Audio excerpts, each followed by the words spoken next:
as a data professional, I would tell you there's no way that you could have the luxury of consolidating data, moving it into one space, running a whole bunch of what-if scenarios on that data, and then spitting out an answer. And what I just described has shaped analytics for the last 30 years.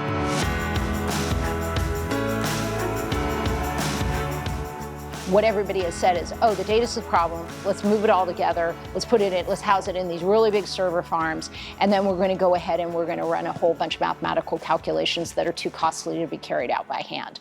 Can't do it anymore.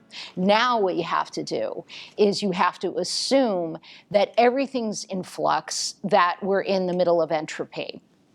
So, given that, it's a physics problem, right? You need to be able to have intelligence that's kind of pushed down to the nano device, a platform that simultaneously reaches out like a spider to these individual data sources, runs the analytics in real time, and in sub-second response time, it's bringing you to that answer, right? Because that's going to inform your next move. But now, with the new classes of technologies from partners like Sumo Logic, from analog AI chips, from neuropathology chips, I realize I'm getting geeky a little bit, but these new kinds of chips that are being developed, we can do that now. And so with the DCF, the Davidson Cyber Framework, we architected it that way from the very beginning because we were handling the virtual battlefield. So I really believe it's not only going to knock it out of the park in the public sector, but when you take some of those capabilities, you move them into the private sector. Now you're opening up yourself to cancer research and drug discovery. You're opening up yourself to blockchain and the way that the new commerce flows are going to look. The gaming sort of industry with unified software. When you look at crowdsourcing best practices across Fortnite users, I mean, it's applicable to so many of these different use cases, the real top of mind ones today. So continuous intelligence is here to stay, and I think that it's just there for the taking for the first mover.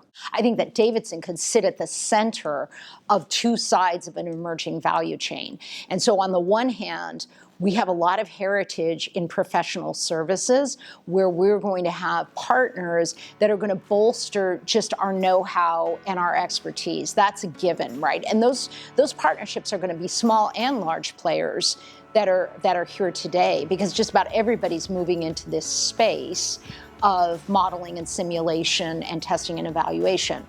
But we also need to be mindful of the accelerators for some of those practices. And technology partners fill that bill better than anyone does because we have a hybrid model here at Davidson where we have some professional services and we have technological elements to that. And so I think for partners that I was mentioning earlier, like Sumo Logic, where they're already in the space of having a developed platform around continuous intelligence. They're giving you the operational intelligence, the security intelligence, definitely the dashboards on the real-time analytics around threat assessment.